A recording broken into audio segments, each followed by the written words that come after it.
Hi, my name is Matt Carroll with World Class Coaching. I'm the Hub Academy Sports Coach 2024. I'm here to talk to you about playing in the 2-3-1 in the 77 level game. So I've said in a couple of my last videos, I've been working with the United girls team, just kind of adjusting to that structure and the different dynamics of coaching that age group. We were working, we tried different formations, looked at some other things, looked at like the depth of our group and what we have available, and we've been working with a 2-3-1. Now, before I go into it, some other form, there's not a lot you can do within a 77 game since you only have really 6 players in the field. Another couple of formations you could run is you could run a 3-2-1. In this, you're going to look for like counterattacks at the back and things like that. You can teach those concepts. This maybe as a team, maybe it's a tournament game. You're trying, maybe you're heavily outmatched. You're trying to teach your team how to counterattack out of this. But I wouldn't really highly suggest this for a developmental set unless you have a ton of players that want to play defense, and you can't, as long as you're getting players and they want to play defense and they get out there and they want to do this stuff, and it's something you can do. But I would say this is probably like something to keep in your back pocket for situations. There's not too many, unless you're very high level U9 games where you're like going to need that. But definitely a concept. The other one is a 3-1-2, and we can look within this because the wings are open. We can look to teach our outside backs to overload. So there's an option in that one. You could do a 2-2-2, kind of a little boxy, but when you're working on here is having this player shifts out, this player moves center. So they're kind of working together in slots. So we're shifting together as a unit, and you can teach concepts through that. But the one we've been working on again is the 2-2-3-1. 2 defenders, 3 midfielders, and a forward.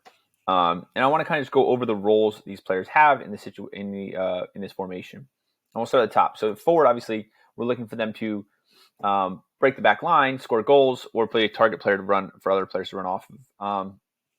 The big thing at this age level, what I've seen is because the forward isn't getting the ball, and sometimes you're putting one of your most technical players up there, they'll drop down behind the center mid. And I'm explaining that's okay if the center mid replaces, but if there's no forward, there's nothing here to do. No one to get the ball forward to, and what will happen is basically you win the ball, it's so cramped up, they can't get out, and they lose the ball almost immediately. They go back into a counterattack. So we need that person pushing the depth. So what I try to talk about is not, hey, you're not going to get the ball. What I'm telling you is, can you get into positions to get them to get you the ball? So we're talking about, we talk about breaking the glass. A player here, We're going to split them. We're going to break the line. We call it breaking the glass. And we're going to shatter that glass, and everyone makes the glass sound and stuff like that. Finding ways like how can you best help your teammates while staying forward? How can you evade your defender? How can you make your defenders move? You're in a 2v1. How can you drag them? So all those kind of concepts, just dragging them here and there and everything like that. Center mid, kind of similar, except we don't want our player running past their forward too often. Okay, as long as the forward knows the drop, it's fine. We don't want them just like sitting here and leaving the center mid open. But what I see more commonly is this player will drive out here or here, and then we got nothing in the middle because they're like, oh, the ball's over here, I should double, right? Or this player might need help over here, but we're leaving the entire middle of the pitch open. So we want to talk about them positioning, okay? We can get to more fluidity and replacing for each other, but again, you have to understand your position to be able to cover someone else's position, right? You have to know all the positions. So initially, we really want to focus on, I'm not saying like foosball, stay in your spots, but know where you need to be situationally. So we don't want this player out here leaving the entire center mid open. That's the job of the outside back to slide, and then this person slides in, this center mid slides in, this defender slides, we all kind of slide as a team without losing our positioning too much, okay? We also want the center mid to distribute. We want the center mid to find our forward so they can run through, throw balls or run off of them.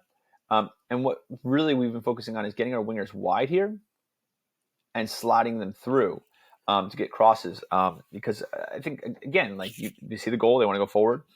Spatial awareness is just kind of becoming a thing at this age level. They're just starting to kind of get a sense of the bigger pitch rather than just like the 2 feet in front of them.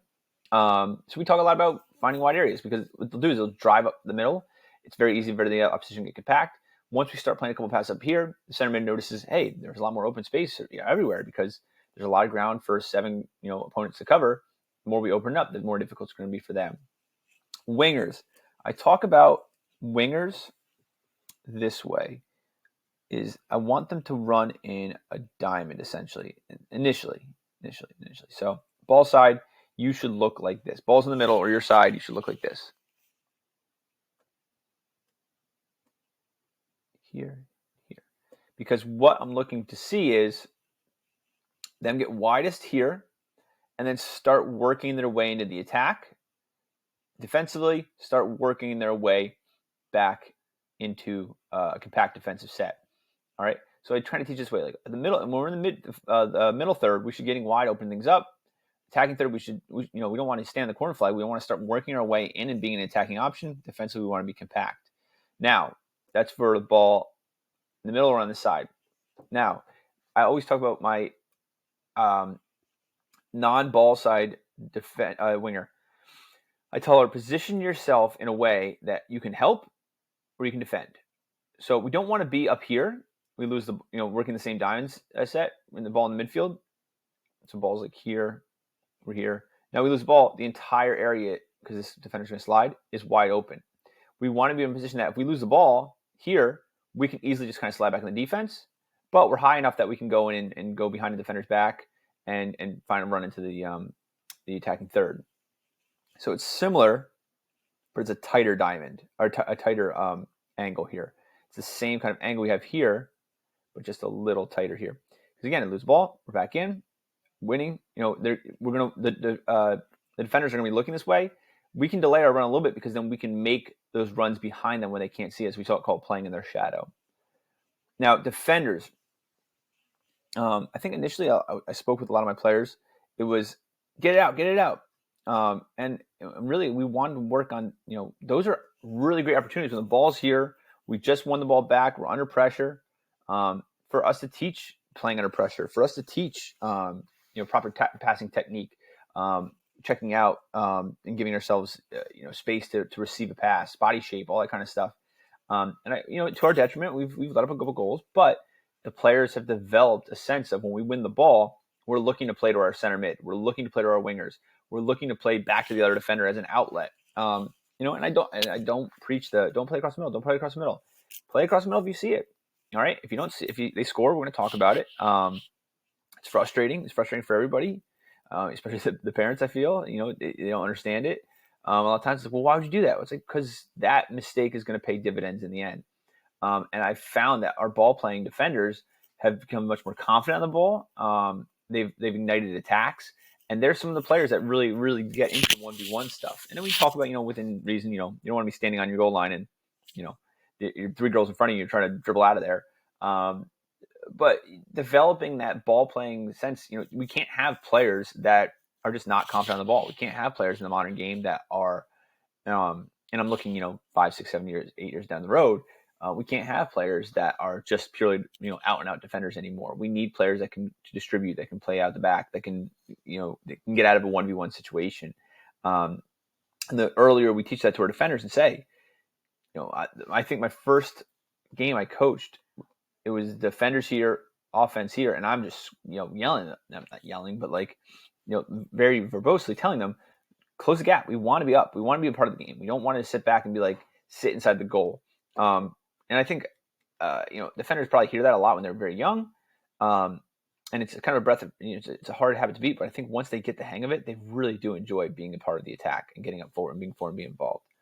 And that's the same thing for our goalies. I coached, I also was working with a U13 team the other day, and the goalie was like, well, when am I going to put my gloves on? I'm like, you're not. It was one of our first sessions. We were working on 1v1s and passing patterns, receiving. Just kind of, we kind of went over everything with my first session with them. And the goalie was upset. She's like, wow, when am I going to play goalie? I'm like, you're not going to play goalie, but I'm going to teach you skills that are going to help you at goalie, especially receiving across your body, being the pivot, swinging the ball out. And it was kind of confusing. Like, no, I stopped the ball from going in the net. It's like, but you can do so much more. And that's what we've talked about with my younger team is no one really wants to play goalie because you kind of sit in goal and then you're waiting. Oh, and then something happens. And if you mess up, there's a lot of pressure on you. But we've talked extensively about, I want the goalie to be a third defender. I want our goalie to be an outlet. So we really want to focus on when this player receives a pass. I'm getting up 3 balls on the field. When this player receives a pass, we're looking to switch. So we talked about having a visual cue. Ball's here, ball comes back to our goalkeeper. This winger should already be working out. This defender should already be working out. This forward should be running this channel because we want to say, we get the ball, we swing, we go the other way. Could be because the pressure's over here. Then the other side, the pressure shouldn't be there because they're applying pressure here. Backside should be open. We swing the ball. I like my center mid to stay central, still because, and the winger working a little bit because it gives us the option if they press and they're able to, we go too slow and they're able to press it and they're able to switch over, we just switch back to the other side. And that can't happen if we don't have a goalie that's playing with their feet. That can't happen if we don't have a goalie that's willing to be under pressure. And it helps that we have a lot of ball playing players that eventually end up just playing goalie for us. We see some really, really great technical work out the goal. We tried to build out from our goalkeeper the other day. Led to 2 shots, ended up getting saved. But I thought the 3 passes before that were absolutely phenomenal and gave us a great concept of how we can break lines and work out of pressure situations. And there's no more pressure situation than being in front of your own goal. So I think those are important concepts to really preach to your players at every position.